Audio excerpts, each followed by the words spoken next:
Young tiger NTR star director Koratala Siva కాంబోలో వస్తున్న crazy pan India film Devara. కొద్ది రోజులుగా ఈ మూవీ రిలీజ్ పోస్ట్ పోన్ అవుతుందంటూ వార్తలు వైరల్ అవుతున్న సంగతి తెలిసిందే. మేకర్స్ క్లారిటీ ఇచ్చే వరకు రూమర్స్ అనే అనుకోవాలి. ఇదిలా ఉంటే రీసెంట్ గా దేవర ఓవర్సీస్ బిజినెస్ డీల్ క్లోజ్ అయినట్టుగా తెలుస్తోంది. ఇంతకీ ఎన్ని కోట్లకు అమ్మారు, ఓవర్సీస్ బ్రేక్ ఈవెన్ టార్గెట్ ఎంత, ఆ క్రేజీ డీటెయిల్స్ మీకోసం. తారక్ కొరటాల కాంబోలో వస్తున్న pan India action entertainer Devara 2 parts గా రాబోతున్న ఈ సిరీస్ లో ఫస్ట్ పార్ట్ ఏప్రిల్ 5న రిలీజ్ డేట్ లాక్ చేసేసుకుంది.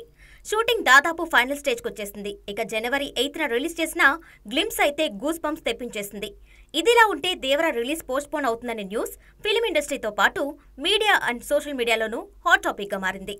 అయితే visual effects works, villain character చేస్తున్న సైఫ్ అలీ ఖాన్ గాయపట్టం లాంటి కారణాలతో మేకర్ సినిమాని వాయిదా వేయాలి అనే నిర్ణయానికి వచ్చినట్టు తెలుస్తుంది. పోస్ట్ పోన్ సంగతి పక్కన పెడితే ఇప్పుడు దేవర ఓవర్సీస్ డీల్ క్లోజ్ చేశారు అనే న్యూస్ వైరల్ అవుతుంది. 27 కోట్లకు రైట్స్ అమ్మారట మేకర్స్. ఈ లెక్కన దేవర్కి యుఎస్ లో $5.5 మిలియన్, ఓవరాల్ ఓవర్సీస్ లో $6.75 మిలియన్ బ్రేక్ ఈవెన్ టార్గెట్.